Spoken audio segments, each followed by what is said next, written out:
Okay, so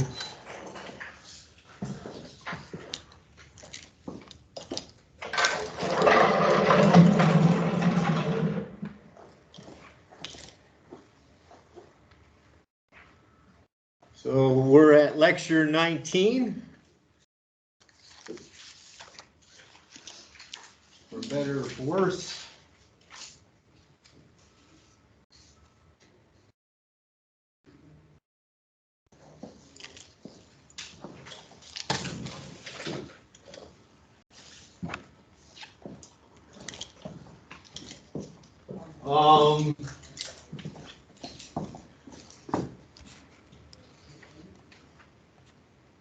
So Thursday we'll be balancing rations.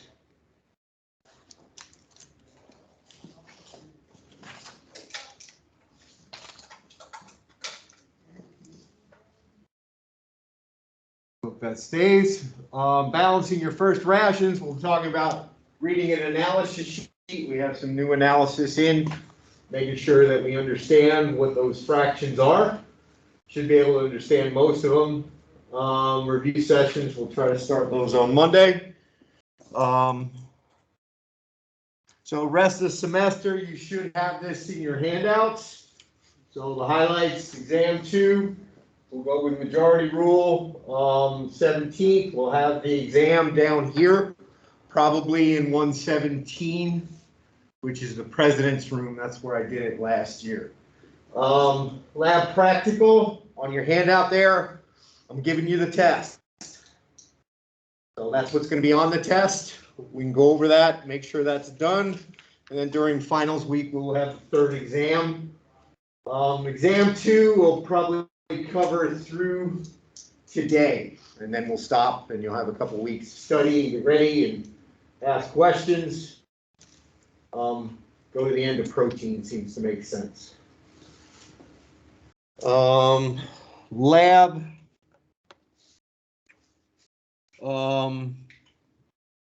Is everybody set for this week? Where are my 2 people for this week? Set? Who are you working with? Okay, so is that national FFA or no? We just don't know. Okay. If it comes down to that you're the only one working here, you just have to do 1, 2 for 2. So if you want, you can do both, great. But if you're the only person there, make sure you do at least 1. Lab practical, taking a sample theory. How does a sample get taken? You'll be measuring and calculating a dry matter. I will have 3 plates out there, an empty plate, a plate with wet material, and a plate with dry material. You'll have to calculate the dry matter in that simulation. Does everybody understand how they might do that? You've got the 3 weights there, and you know what to do with the 3 weights. Partition an as-fed pile of feed into nutrients. Basically, assignment from 2 labs ago. So you'll have your opportunity, you'll have your choice of given this much moisture, given this much of the certain nutrients, how much is in a ton. Judging forage quality, hay and silage samples, we'll have those out.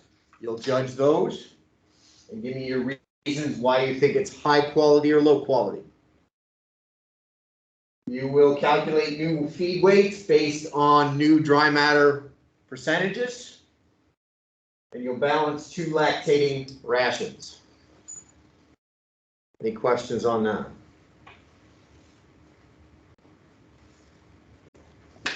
So, and I will provide those forms as we move forward. I was going through grading quizzes. We'll give you those back to you tomorrow in lab.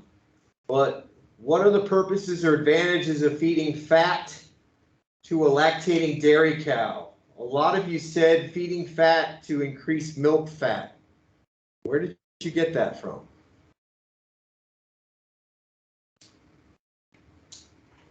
I personally blanked, and I just didn't want to leave it blank, so I just put that down. Is that a statement you've learned in another class, is what I'm asking? Because I don't believe I said it in this class and it showed up more than half the time. It might increase milk fat percentage indirectly after a couple steps, but that's not the primary purpose we're looking for. I just wondered where that statement, because it kept coming up over and over again, came from. Okay, moving on. So back to proteins. So we've got the body can make our non-essential amino acids. The liver does most of the work for that. Their cells will do some individual work, probably glycines as well, but a liver does a lot of the work as we move forward. And when we think about producing, living, growing, pregnancy, if the body can produce the non-essentials, then the essentials are the most likely to be limiting in some way, shape, or form. So if the body can't produce these are the ones that we're going to run out of first. If we're doing the Lego thing where we got 20 amino acids and we're creating a protein, we're going to run out of these first because we can't make more, the cow can't make more of them. So these will be the limiting amino acids, and we point to lysine and methionine as our usual limiting amino acids. They seem to be needed on a high level, and those are the ones that we run out of first. That's the piles of 20 when we're making our proteins. Those are the ones that empty out first. As I said before, that in Jurassic Park they use this. Does anybody remember that? Where the dinosaurs, if they didn't get lysine every day, they died. Well, that's a little of an exaggeration, but they were using that as a control mechanism in Jurassic Park. So if we're thinking about milk production, not growth, not maintenance, not pregnancy, lysine, methionine are usually our most limiting amino acids. We may have some instances or some studies that show that histidine or arginine might be the limiting one. If we can get more of those to the small intestines, we should get more milk production. So what do they do then in these studies? They take these cows, they put them on a certain diet. They're probably going to be duodenally cannulated, so they're going to have a hole to the beginning of the small intestines. And they're going to take contents out, measure how much of each amino acid is in there. They may also use that hole to put stuff in.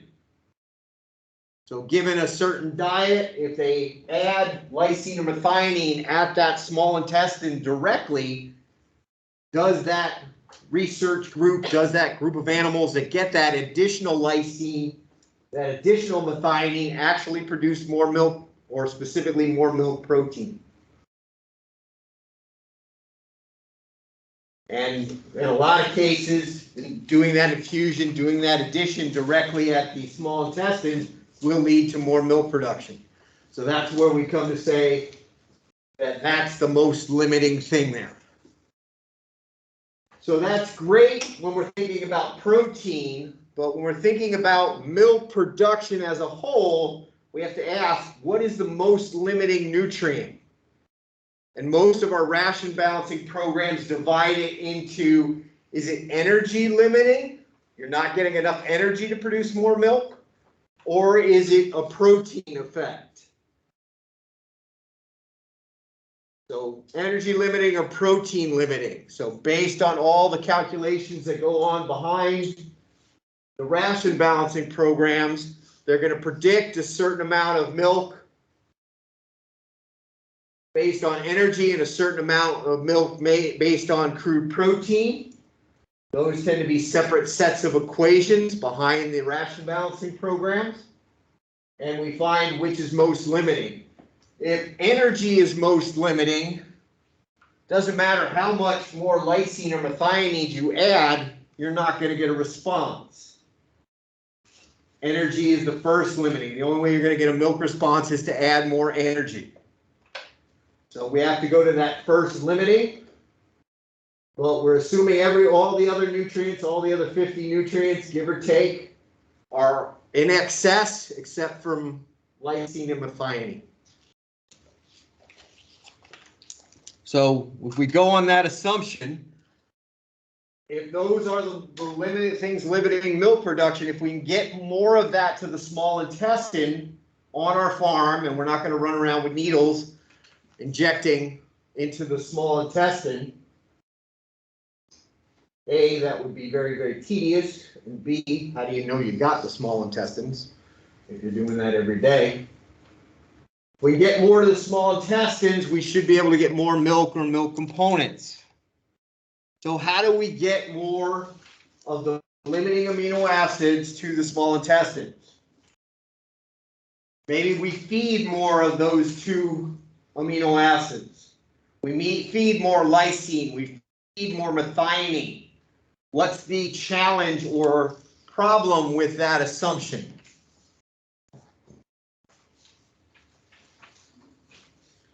Let's assume we're not actually eating it all. They're going to eat it all, that's important. If it tastes funny, they might not eat it. If we feed more, we put more lysine or more ingredients that contain more lysine and methionine into the rumen, what potentially could happen to that methionine and lysine? Microbes might get rid of it. They might destroy it. They might alter it. They might make it not lysine or not methionine anymore. So we can feed more, but the question is, with the rumen, what's coming out? So we can try that. Things high in methionine. We've got fish meal.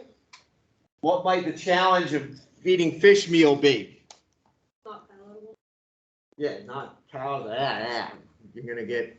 You ever seen a cow throw up? Yeah. It's not a pretty sight. So too much of that is going to affect the taste of the feed, and it's like, well, that's what I'm not supposed to be eating. Cows generally do not have a craving for red lobster or lobster bisque or something like that. Corn gluten meal, good source of methionine. That's in a lot of complete feeds. We talked about that yellowness that you see in the pelleted grains. Lysine, we're going to go to our legumes if we can. Blood meal is also a good source, but again, we can only feed very small amounts of that before we get into palatability issues and weird things that happen in the rumen. The two things that are going to be limited in the amount that you can feed for multiple reasons.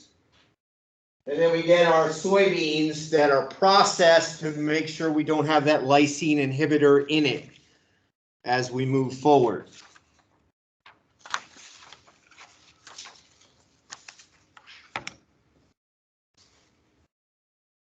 So feed more of the two things, or things that have more methionine and lysine. Another thing that some farms are doing is feeding protected amino acids. So the advantage of this is the rumen it's known what will happen in the rumen. That nothing is going to be altered there. So this up here would be, do that. Which fraction are we dealing with here? Potentially? Definitely B, probably not A. A is more non-protein nitrogen. If this is actual protein, we're dealing with the B fraction. Some of that may also be in the C fraction, so the question is, if it's in the B fraction, we might actually lose it. If it's in the portion of that protein from that feed that's in the C fraction, we're good. But we don't know what the breakdown is. We don't know what the split is and where that lysine and methionine go. Do they go into the B fraction or the C fraction?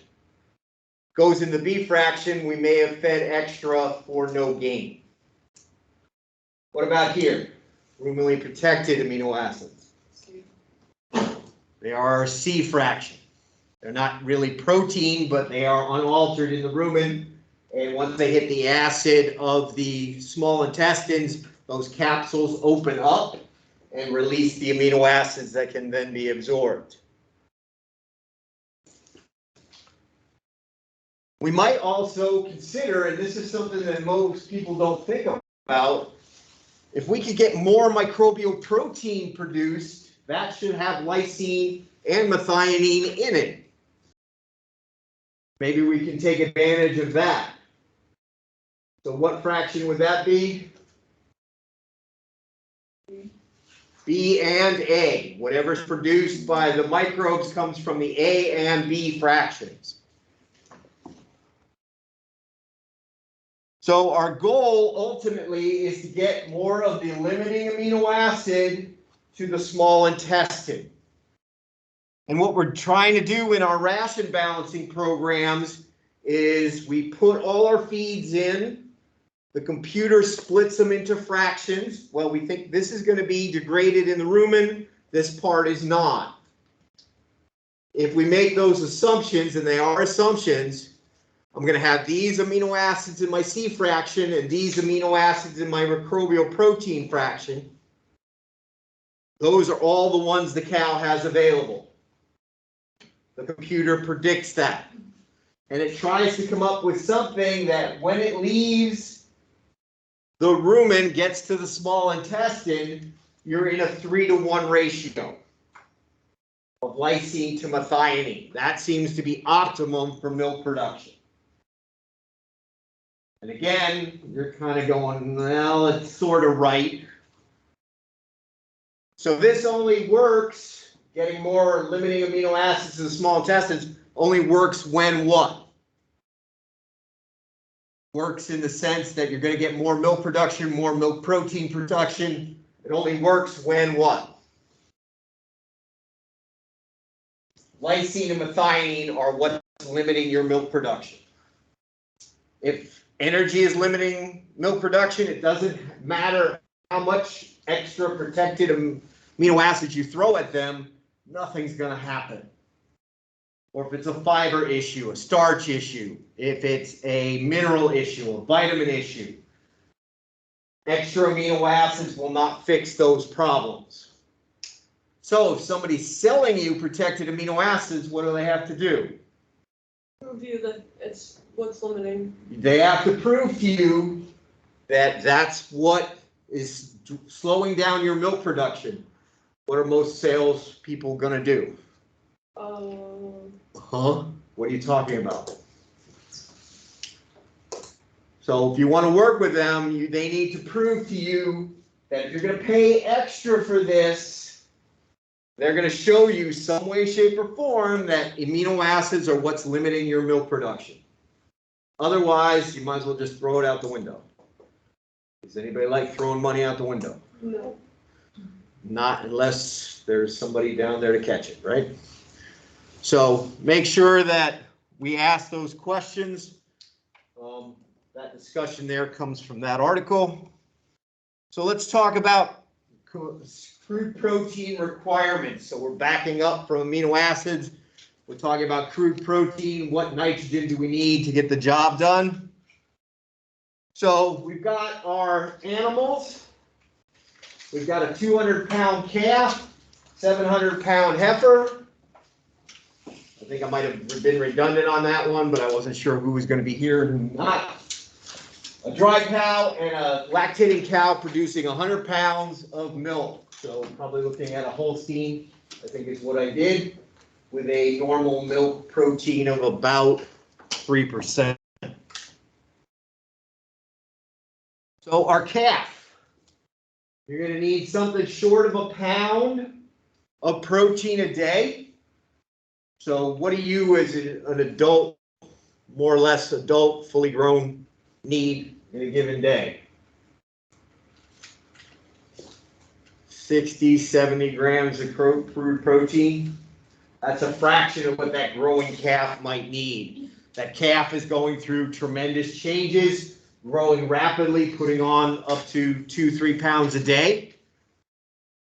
It's going to need a lot more protein, and that translates out to a 14 to 20% of what she intakes or what she consumes, her dry matter intake, needs to be crude protein. If we've got a real high quality protein, we can come down a little bit. So if you're talking, you're probably weaning that calf at this point, but if you're still on milk replacer, if you're down using a milk-based milk replacer, that is a more efficient protein. We can use less of it than if we're using a plant-based milk replacer. We don't use that protein as efficiently, it's not as balanced, there's a lot more waste, so we feed a higher percentage, depending on what we're trying to do. As the animal gets out of that initial growth spurt, where the brain is growing and the bones are growing, we're going to slow down a little bit. So we've only doubled the amount of protein needed in a day. And because the 700-pound heifer is able to consume a whole lot more in a day, the proportion of that dry matter intake drops close to half as a percentage of the dry matter. 10-12% is fairly standard for a heifer. Our dry cow, what is she doing? She's going to be maintaining her body and growing a fetus, especially the last 2 months. That calf, has everybody seen a 7-month-old fetus? Only like this big. So let's say it's 10 pounds. That's going to grow 90 pounds in 2 months. 80 pounds in 2 months. We're going to have 2 to 3 pounds of crude protein needed per day to maintain herself and grow that calf in the uterus. But given our cow's ability to eat, we can still get away with something that's 10 to 12%. We might bump it up a little bit as we get closer on a percentage basis, as we get closer to calving. And that's a function of the dry matter intake taking a nosedive around calving. So in order to get the right amount of pounds in on less intake, we have to increase the percentage. Lactating dairy cow, putting out 100 pounds, is going to be somewhere in the 10 pound range of needed protein. If we've got a really well-tuned, fine-tuned protein system, we might be able to get down to 16. That's a very efficient. Usually protected amino acids are involved. If we're not paying attention and we're not quite as efficient, we might let it drift up to 18. But most people are down in that 17 range right now. Protein costs money, so that extra point over the entire herd for long periods of time, that adds up to real money.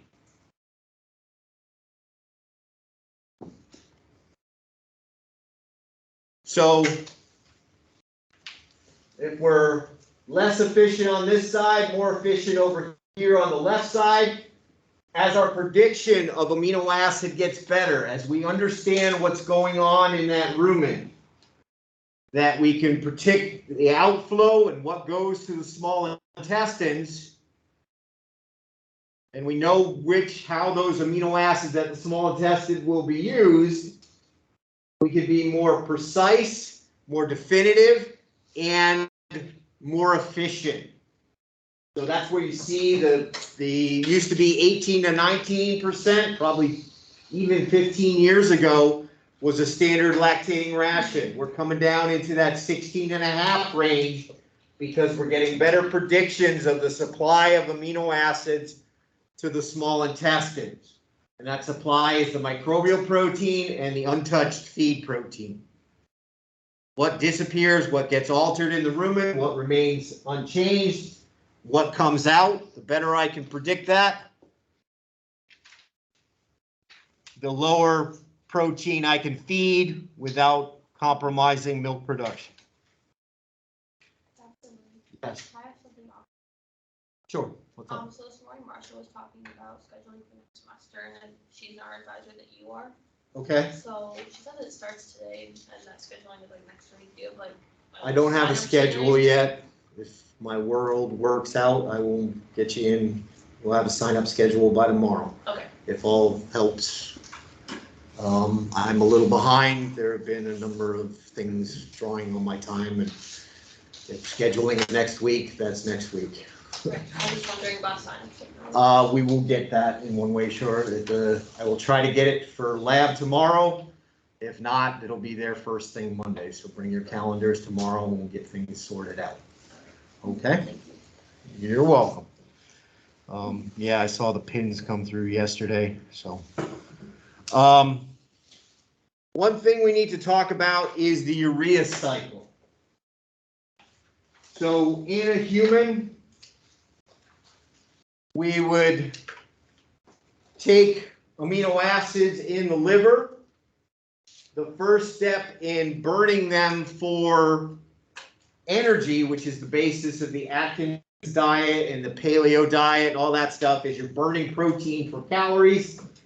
That can be energetically expensive. It increases your maintenance calories needed in a given day. That increase in maintenance calories helps you lose weight faster. So our first step, I guess we should talk about what urea is. So you have a carbon group with an oxygen off it, and then two amino groups hanging off of it. This is a waste product for humans. It's going to end up in the urine, but as you metabolize protein, you break protein into amino acids. You take the amino acids, you pull the amino group off. That amino group is very toxic to the body. So what the liver does is takes two of those amino groups and turns them into urea. Urea is less toxic to the body, and the kidney knows what to do with it to get rid of it. So this is pH inert, whereas the two ammonia groups will be basic, and they're going to throw off blood chemistry. So that's the problem with that. So this is a way, as you burn protein for energy, to get rid of those amino groups from the body. So in a human, in a pig, in a chicken, that's all one way. As urea is created, it's excreted through the kidneys and lost to the body. This is a fairly energy-dense molecule, and it can be expensive to make. So if we talk about the urea cycle in a cow, not the urea kind of arrow, we have the opportunity to reuse urea in a cow. And this is part of her competitive advantage. So amino acids are degraded or recycled. You're going to burn them for energy. To do that, you're going to take your amino acid and split it into the ammonia and then everything else, which is called the keto acid.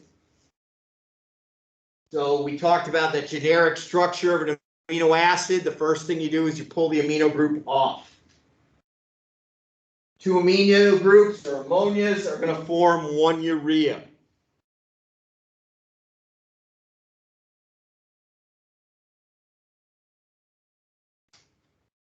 That urea is released from the liver, and because it's lipophilic or water semi-insoluble, it has the ability to move through membranes without any hindrance.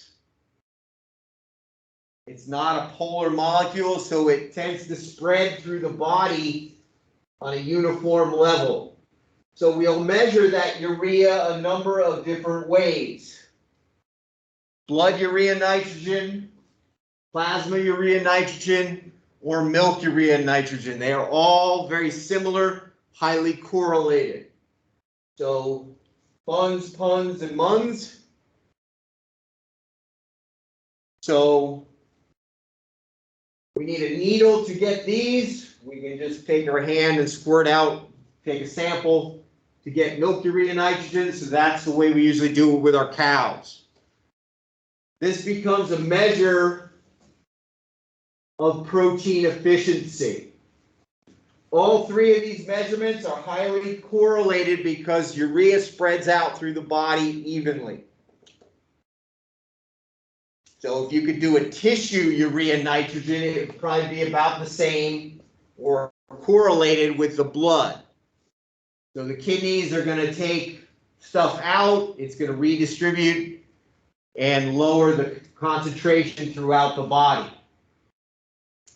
So that diffusion, that even flow is lipophilic or hydrophobic. Its ability to pass through membranes, barriers, allows it to flow evenly throughout the body. Except for the bladder, which kind of holds it all in. It doesn't escape through the wall of the bladder.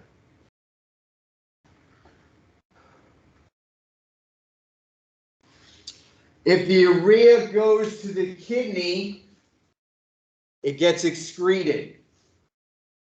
So that's one of the concerns with our nitrogen cycles on the farm. If that urea gets out, can we capture that and get it onto the field and get it into our plants before it turns to ammonia and floats up in the air? That's a challenge.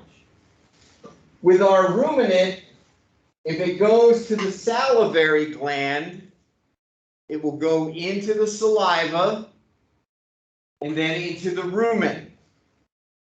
So urea would become part of our non-protein nitrogen, or what fraction? A fraction. So what's coming down the esophagus is all the A fraction from the feed and the A fraction or the urea from the salivary gland.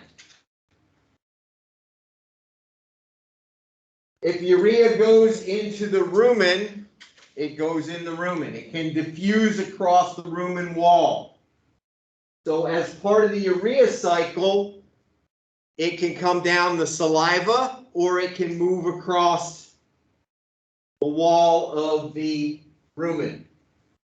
Both ways it enters the A pool of the protein fractions, the non-protein nitrogen, and the bacteria can use it.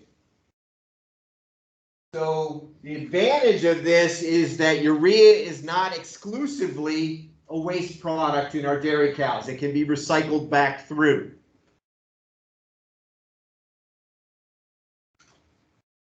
So we degrade that protein in the liver. It can be, urea can be sent back around with some energy. Those microbes can turn it back into amino acids. So as it goes into the rumen, it becomes part of the A fraction, no matter how it gets there, the saliva or the rumen. So how does this look on a graphic?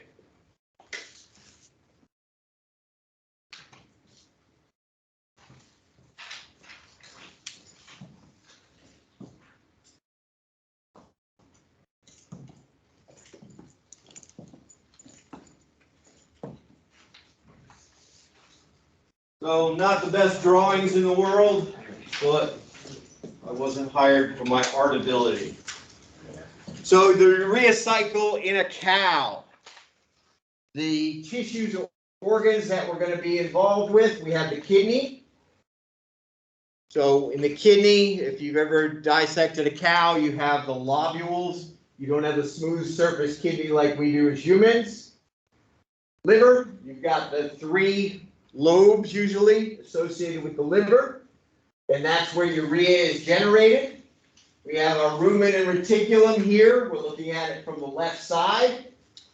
We have our representative microbe here, and we have the salivary glands up in the head. We're looking at, I think there's 11 different salivary glands in a cow. I think that's the right number. It's been a while since I looked at that. So what happens? The urea that's generated by the liver, we take those amino acids, we burn them for energy, we're left with those ammonias. Those ammonias go together that urea can end up in a number of different places. So if it goes to the kidney, we know it's going to be lost. It can go to the rumen reticulum. It can go to the salivary glands.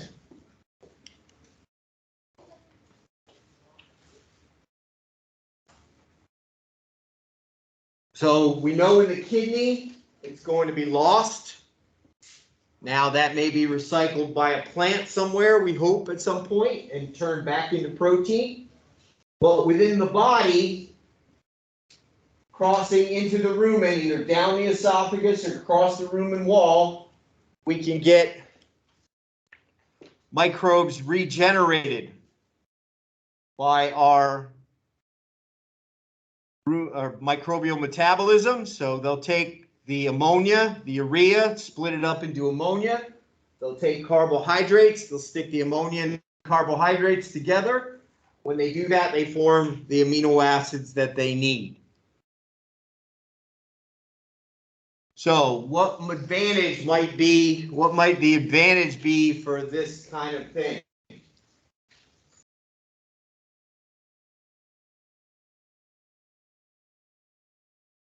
Not feed as many.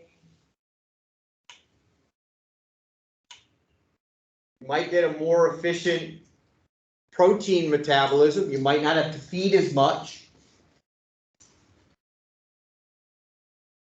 You have an opportunity, at least on the animals in Africa, they can survive on a 4% protein diet. They need more protein than that to the small intestines, but what they're doing extensively is recycling that urea. Almost all the urea that gets produced by the liver ends up back in the rumen. They eat that worn out grass in the dry season.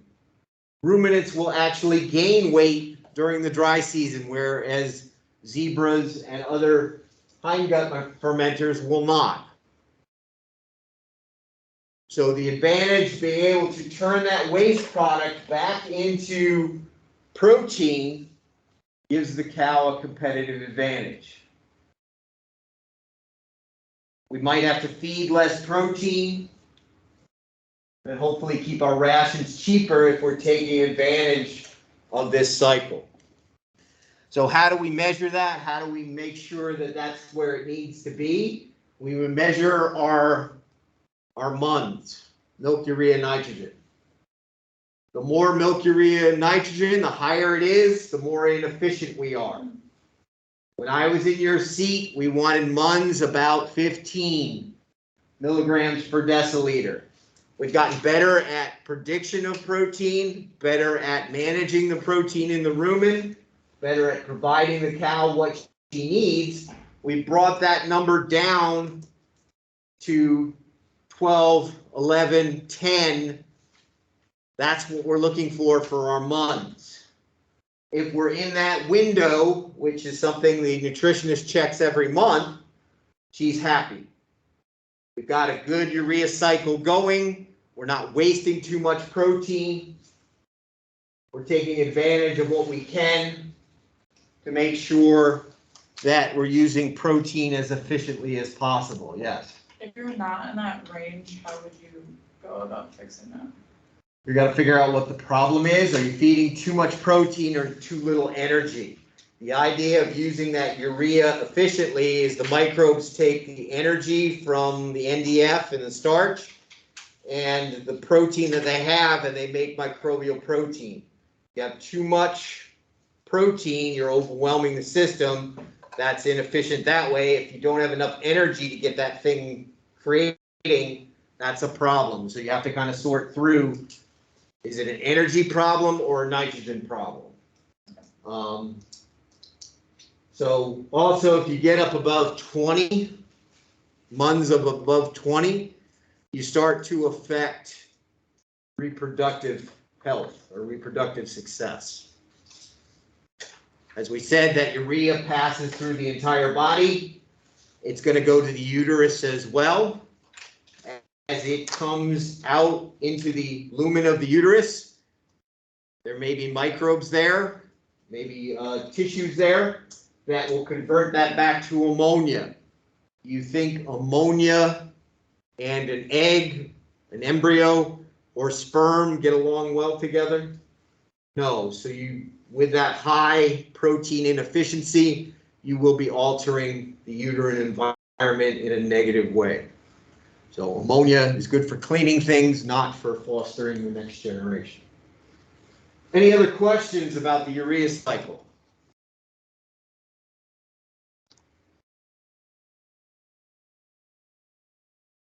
Any questions about water, carbohydrates, fats, or proteins that we've covered so far this semester?